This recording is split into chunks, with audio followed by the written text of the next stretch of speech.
आत्मा का संगीत जीवन का गीत। जीवन एक गीत की तरह है, आत्मा उसका संगीत है।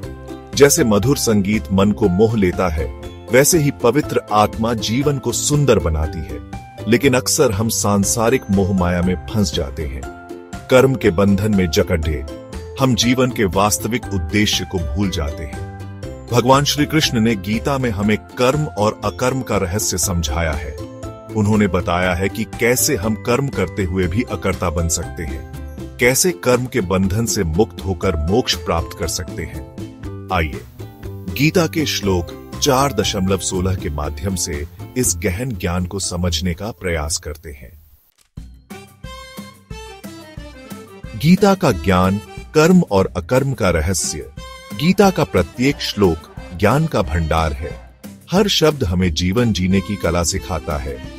श्लोक 4.16 में भगवान श्री कृष्ण अर्जुन को कर्म और अकर्म के रहस्य से अवगत कराते हैं। यह श्लोक हमें बताता है कि कर्म क्या है, विकर्म क्या है और अकर्म क्या है, यह समझना अत्यंत आवश्यक है। कर्म की गति बहुत गहरी है, इसे समझना आसान नहीं है। बाबा की वाणी, श्लोक का सार।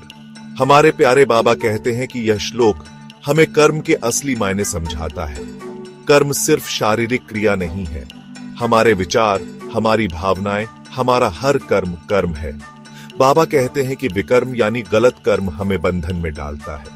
स्वार्थ, लोभ, क्रोध से किए गए कर्म हमारे दुखों का कारण बनते हैं। लेकिन अकर्म का अर्थ है कर्म न करना, ऐसा नहीं है।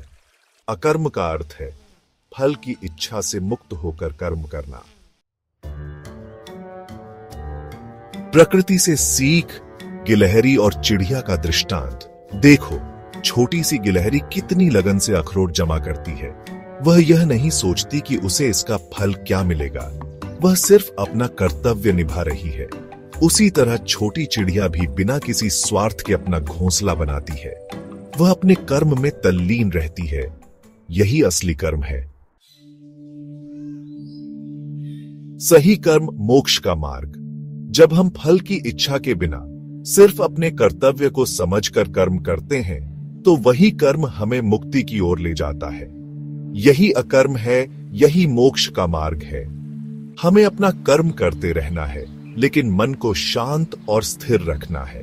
जैसे दीपक की लौ हवा में भी स्थिर रहती है, वैसे ही हमारा मन भी सांसारिक उथल पुथल में स्थिर रहे, यही साधना है। गीता का प्रकाश जीवन में उतारें। गीता का ज्ञान सिर्फ पढ़ने के लिए नहीं है, बल्कि जीवन में उतारने के लिए है। हर दिन, हर पल गीता के उपदेशों को याद रखें। कर्म करते समय मन को शांत रखें, फल की चिंता छोड़ दें, निस्वार्थ भाव से अपना कर्तव्य निभाते रहें। यही सच्ची भक्ति है, यही जीवन का असली उद्देश्य है।